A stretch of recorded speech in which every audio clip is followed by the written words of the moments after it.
hello. I hope that you are having the most stellar and sensational day, and I hope that you are ready to get back down to haunted Halloween business. Today, we are going to be listening to The Zombies and side one of their Odyssey and Oracle album. I think it's pretty obvious why this was selected. All the names, the combination of the name of the band and the name of the album, give a sort of eerie, spooky vibe. What place better to start than at the very, very top? Number 1, Carousel 44.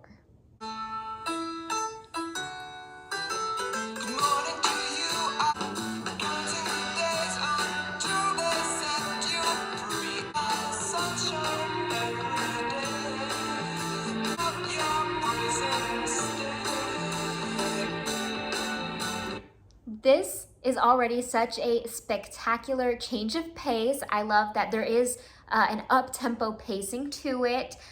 It feels very light, bright, major, although we do have the dips and pivots that are only brought about by those really juicy, strange chords like the sevenths, and we have some minor moments to increase that suspension and tension. And in terms of the lyrics, I really enjoy the storytelling nature of this song. And one of the most unexpected things about this song already is the genre.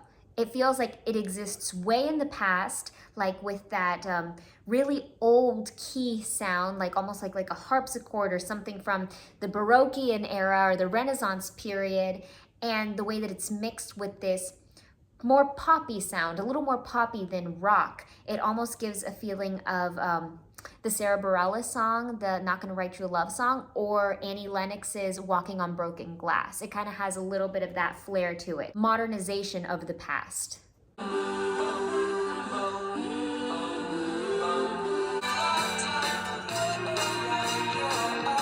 That spot right there was an excellent example of them using a chord to kind of sour the mood or to really hook our attention to make that moment even more intriguing and to make that resolution all the more satisfying.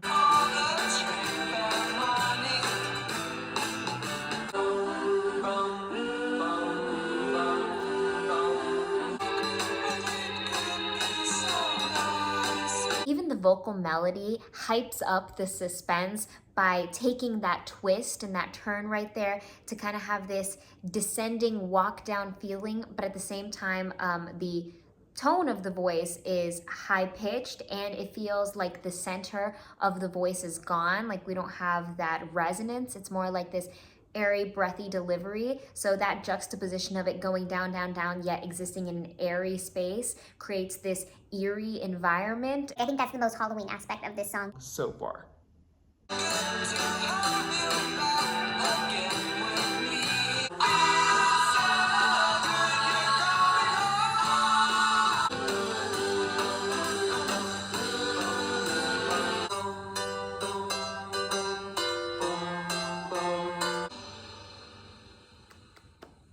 That was quite a way to start this whole thing off. I really love it. And another featured musical instrument that I just loved the line of was the bass. Its movement was just so beautiful and fascinating to grab onto while everything else was going on top of it. Number 2, A Rose for Emily. At last, the sky is overcast and no, she watches her flowers grow, but not a rose for Emily. So beautiful. I love the elegance and simplicity of this one, and I love how it feels like a sort of extension off of the last song, yet with a little bit more variation. They're spicing things up chord-wise, giving us something really intriguing and interesting. We've talked about the diminished before, which it seems like they're tapping into here, but they're giving us one better. They're doing the diminished seventh. So just to give a quick recap, we've already talked about diminished chords, but I'm going to try to do it as concisely as possible right now. Going from a major to a diminished, so here would be the major. Although I don't think that they use C, I'd have to go back and really hone in on it. I don't have perfect pitch, so I couldn't tell you what chord exactly. But let's just use C as a reference point. That's the major, C, E, and G. To make this diminished, we'd have to lower the last two notes, the E and G, to a E flat and G flat. So it's C, E flat, G flat. Now with the introduction of the diminished seventh, we're just going to add in one more minor third on the top of that. So we go from 2. Now here, we already have some spooky eeriness going on. It's undeniable. But with the inclusion of that seventh, that really places us in this old-timey black and white Western film, and the villain has just tied up the damsel in distress to the railroad tracks. That's at least where it puts my mind. And the incorporation of this very strange, unsettling chord is so interesting because I wouldn't say strange and unsettling describes the atmosphere and the tone of this song. This song sounds rather upbeat and kind of happy, bright, and carefree. So melding these two worlds together just makes everything more fascinating and intriguing and enjoyable. Emily, can't you see now? She keeps her pride somehow. Not one left for her grave. Not for you. He'll grow old and die. The roses in her garden, not the rose for Emily. Sweet and charming. All the motion of the chords, the melody in the instrumentation, and the melody of the vocals just took this one on a wild ride. The zombies really forced themselves to get creative here because, you know, it was a little bit more stripped back. There wasn't a whole bunch of production. It wasn't this whole scenery that was going on. But the way that they were able to execute and perform the music through these mediums was just stellar, spectacular. I feel like we really were taken on a ride with the vocal melody, and in the different sections it felt like the vocal placement in the track moved. At times it felt like it was pushed a little bit more back and subdued. At times it felt like it was so bright and piercing front and center, as if someone were to be singing this in our ear, clearly unobstructed, and there were times where it was a little more obstructed. Number 3, Maybe After He's Gone. She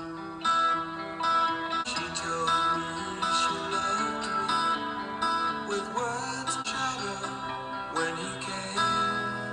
She went back, want me again. Initially, I was about to pause the music a little sooner because I felt that I was picking up a hint of some Led Zeppelin activity, just a little bit, and then as I let it continue on and I was able to hear that stark contrast between the verse and the chorus, there's only one band that came to mind that knocked out Zeppelin immediately. The Beatles. It's just the playfulness of having established a certain mood and then the audacity to completely 180 it and introduce a whole new world with a different atmosphere, with a different ambiance in the chorus. There's only the Beatles to compare to this right now, in my opinion.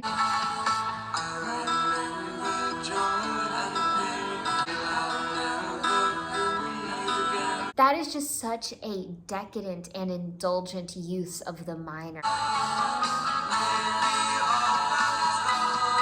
One of the things that makes this chorus or B section so different from the verse or the A section is that the verses exist more in the minor space, but really taking a look and delving into the chorus and listening to everything that's going on musically and directionally chord-wise, it feels like we have moments of pinched tension, suspension, and release. All the nights of time just passing by, hide the tears that I cry. That surrounds me, I'm alone.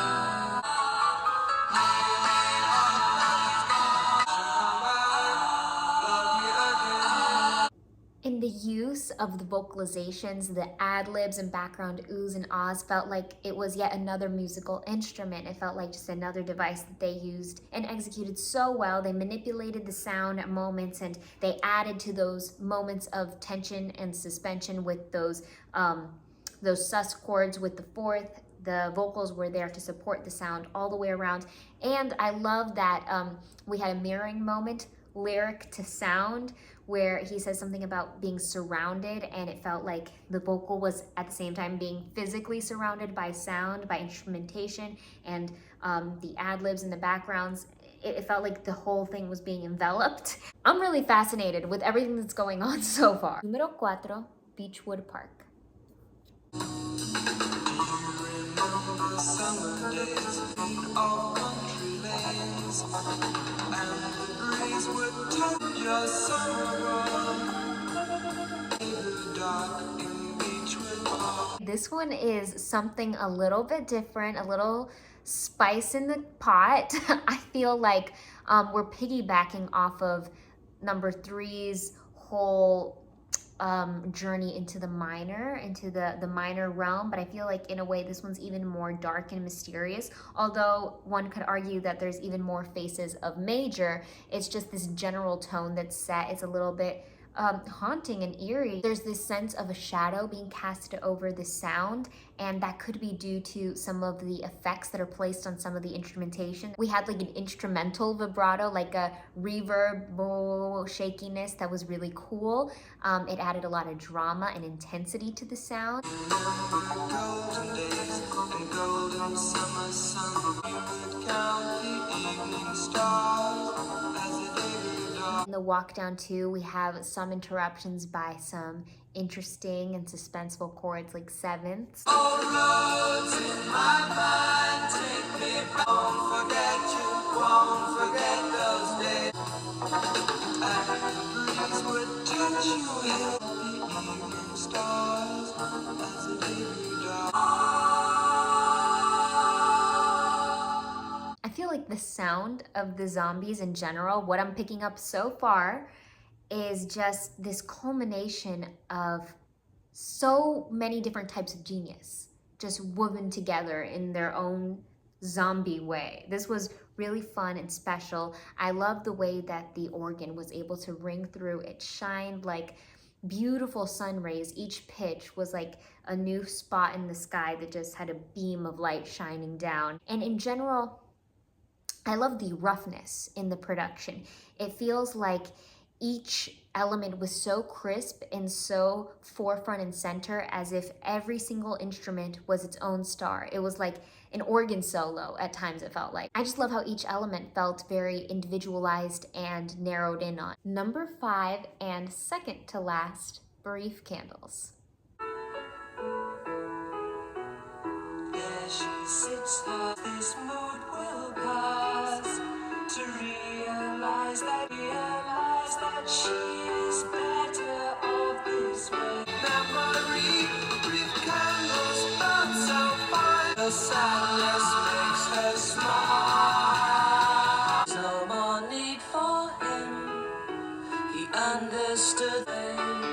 Brief candles in his mind, sadness makes him smile.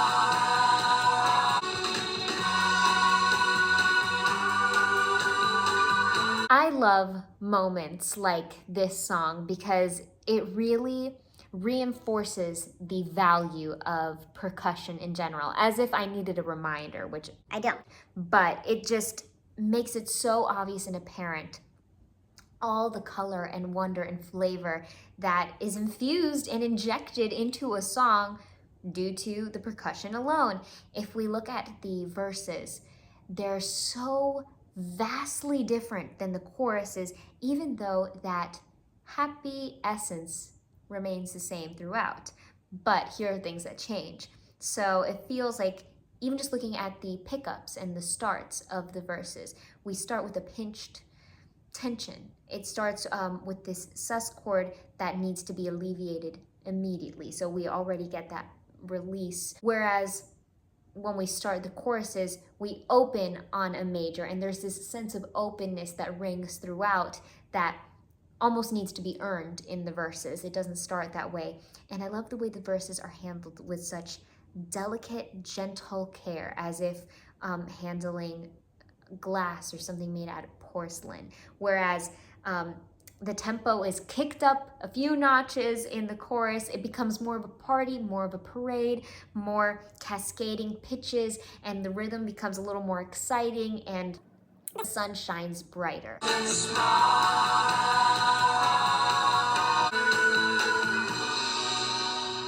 single word, no word of love to say. What makes it all worthwhile?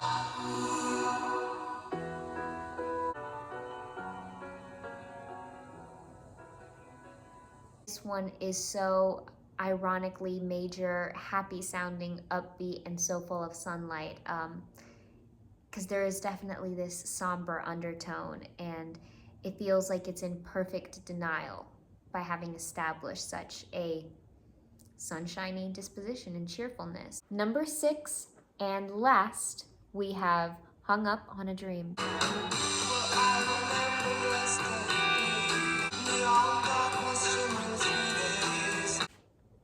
Did I hear that correctly? A neon darkness drifting through the haze. What a vibrant description. I love how they force us to see what's going on with the use of their wordplay and the lyrics, and even that term, neon darkness. I feel like they nailed it right on the head what their whole vibe is, their whole essence. And the fact that they're able to write descriptive lyrics like that, immaculate.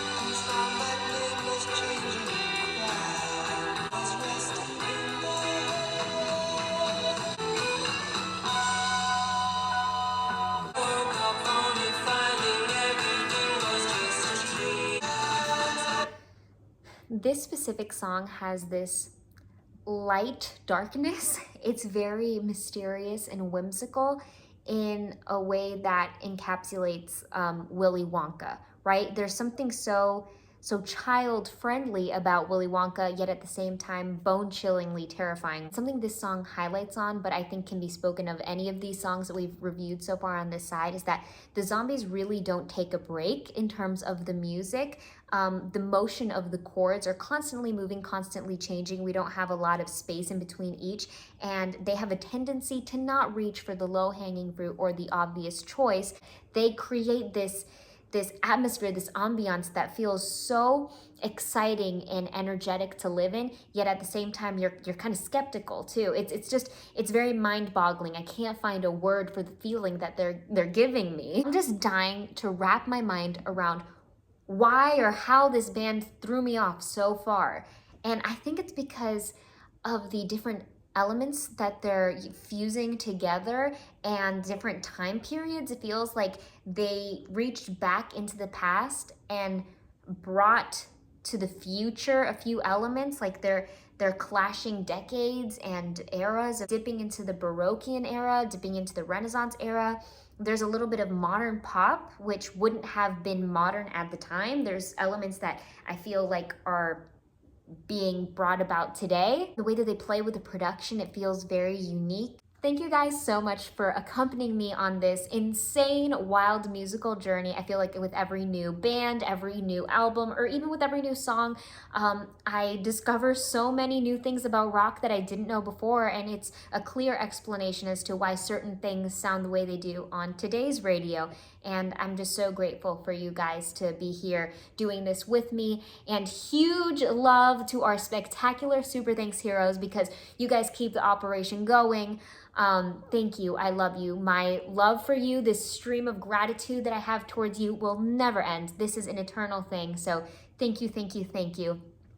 And I've briefly mentioned this on some of the descriptions on some of the videos in the Super Thanks section, but my schedule is a complete wreck right now because there's so much going on. There's so many moving parts, and the order in which I'm filming certain things, editing them and posting them is all disrupted. It's not linear right now. It's like I have a few things that are being posted that have been filmed previously, and it's just a mess right now. So with that being said, a huge thank you to Richard Olsen, Mr. B, Daniel Lona, and Joe Scott.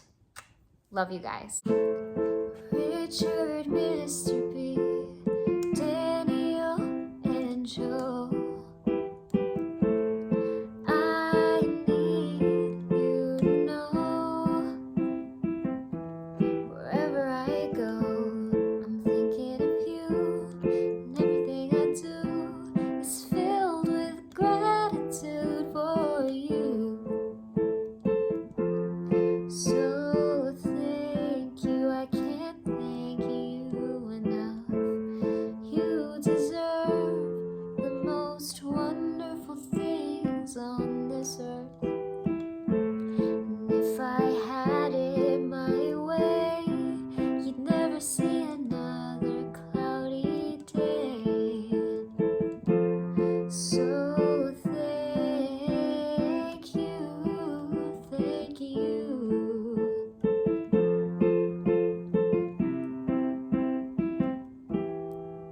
Thank you. I hope you go out there, have the most wonderful day. I hope you are enjoying every second of this season and that you're taking it easy.